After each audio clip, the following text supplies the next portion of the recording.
This presentation will cover our brief tour from Reutlingen to Salzburg and the ice caves that are nearby. Be 2 nights out, and then we will go on to other parts of Austria. On June 2nd, we headed for Austria. This was about the longest drive that we had scheduled, and an extra day was added because we were told about the ice caves. On this map you can see there's 4 red dots down in the lower right corner of sites that we want to see on this trip. We arrived at our hotel in what is called the New Town, as it is across the river from Old Town. It actually is an old and dirty place, most unattractive area that we have stayed in for the entire trip to this date.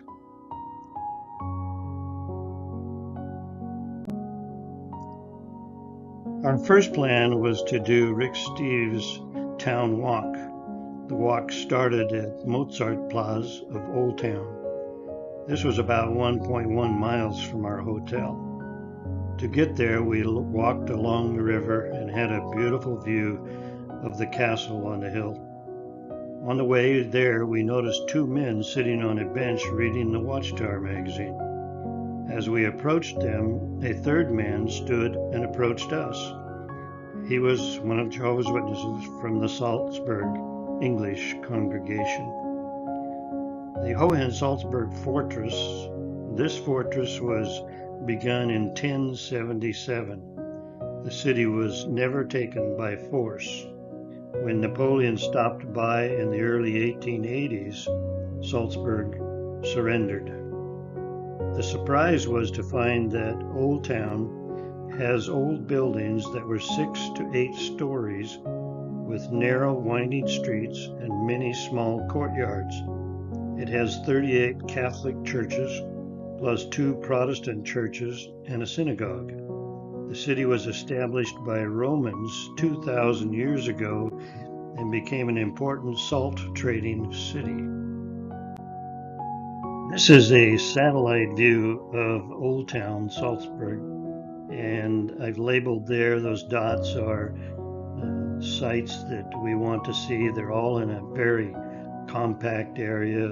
It's probably only about a quarter of a mile from one end to the other. And you can see up on the kind of upper right, Mozartplaz is where our tour starts, where our photos will start from that point. The centerpiece of the Mozartplaz is the statue of Mozart. Mozart was born in Salzburg in 1756. The statue here was erected in 1842. By age 6, he was performing for Habsburg royalty. By age 17, he was concertmaster for the Prince Archbishop. The building on the right is called the Residenceplatz. This building dates from the 1600s. This square is a starting point for a series of interconnecting squares to make a procession through the old town. This is the Salzburg Cathedral. The dome stands 230 feet high. The church was consecrated in 1628. The statue of Mary in the square comes from 1771. In the upper left, a dark bronze baptismal font dates from 1320. The church has 4 organs. This is Kapitelplatz, and in this square there is a pond that was built as a horse bath in 1732. It slopes from where we're taking the picture down into the water so you could lead the horses down in. And at the center in the back is that statue of Neptune. This is St. Peter's Cemetery. The cemetery is surrounded by 3 churches. each founded in the early Middle Ages atop a pagan Celtic holy site. The graves are tended by descendants of the deceased. In Austria, grave sites are rented, not owned. Rent bills are sent out every 10 years. If no one cares enough to make the payment, the tombstone is removed. As portrayed in the movie The Von Trapps, hid here in this cemetery as they made their escape in 1938. This site, medieval hermit monks are said to have lived in the hillside. Would have been interesting to go inside to see what it was like inside, but we did not have the opportunity. Throughout this visit, I have wondered why the Catholic Church would build such elaborate churches side by side or around the same courtyard. I understand the reason might be because each ruler, oftentimes a bishop, would want his own church. What we see here is St. Peter's Church. The church includes the tomb of St. Rupert. Around the year 700, Rupert arrived as a Christian missionary in what was then a largely pagan land. He preached, reopened the Roman salt mines, and established the city. He named it Salzburg. And here we have another horse bath in Salzburg. The picture on the right taken just as the ramp goes down into the water. And the statue has a name of being a horse trainer. This is one of the theaters in the Toscanini Hof. It has 3 theaters that seat about 5,000 people. And somewhere in this facility is where the Von Trapp family performed here. This is the shopping area in Old Town. There are basically 2 main shopping streets, and what was interesting is that between the 2 streets you could go through a tunnel from one side to the other. There were several of these tunnels through.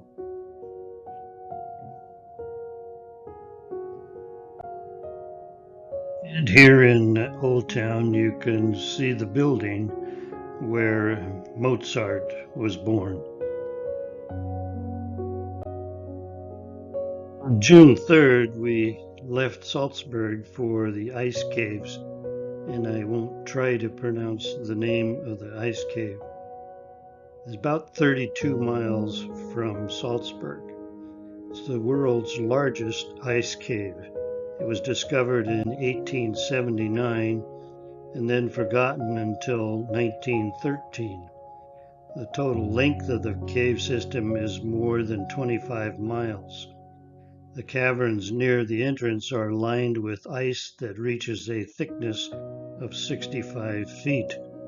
Melting water entering the rock in the spring and dripping into the cooler areas of the cave will freeze. The ice in the caves results from the inflow and outflow of air. When the door to the cave is opened, there is a rush of very cold air that reaches about 60 miles per hour, more than enough to blow off hats and to blow out the lanterns. The cave is in absolute darkness, so in a line of visitors, about every 4th one is given an open flame carbide lamp. During the tour, we climbed a total distance of 440 feet. The caves are chilly, with temperatures averaging about 32 degrees or below. After getting our tickets, we had about a 20-minute hike to the gondola that would take us further up the mountain. And then getting off the gondola, we would walk a little ways before we entered a tunnel, which was made to get us to the caves. So these photos, you can see the nice tunnel that we had to walk through. After the tunnel, we had a long hike up this trail. Seems like every time we came around a corner, you would see another goal way up ahead of us, something that we had to reach. The view was breathtaking, as was the altitude. Around a corner and another spectacular view of what was ahead of us. Somewhere it was said that it was like climbing the stairs of a 14-story building. It was a beautiful view, and then on the right there, you could see kind of a last corner going up and then down into the cave opening there. We were not able to take photos inside the cave, so I took this photo from the internet to show you what it was like inside with the line of people and the ice formations. It was quite a wonderful trip inside. The ice formations are beautiful. Quite often the guide would light a magnesium ribbon that would have a very bright white light that would illuminate the formations. One of the caverns has an urn containing the cremated remains of one of the first explorers of the caves. He was killed in World War I and said it was his wish for his ashes to be held in the cave. In this photo, you can see the walkway down there below, completely surrounded by ice formations. And as you can imagine on the right side there, that photo, there are restrooms in the ice caves. On the left, that is looking back out the entrance there. A nice and beautiful view. From the trail to the ice caves, we could see a castle below down in the valley. This is Burg Hohenwürden.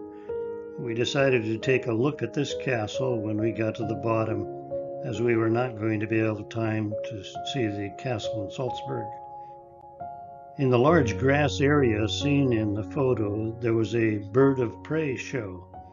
Evidently, the early occupants of the castle were very much into birds of prey, so the current local club puts on shows there. Unfortunately, the presentation was not in English, so we left the demonstration to see what was at the castle. After the ice caves, we returned to Salzburg and to the hotel for the second evening. The center photo here was taken outside our window at the hotel, looking down at the restaurant, and we had a very fine meal there.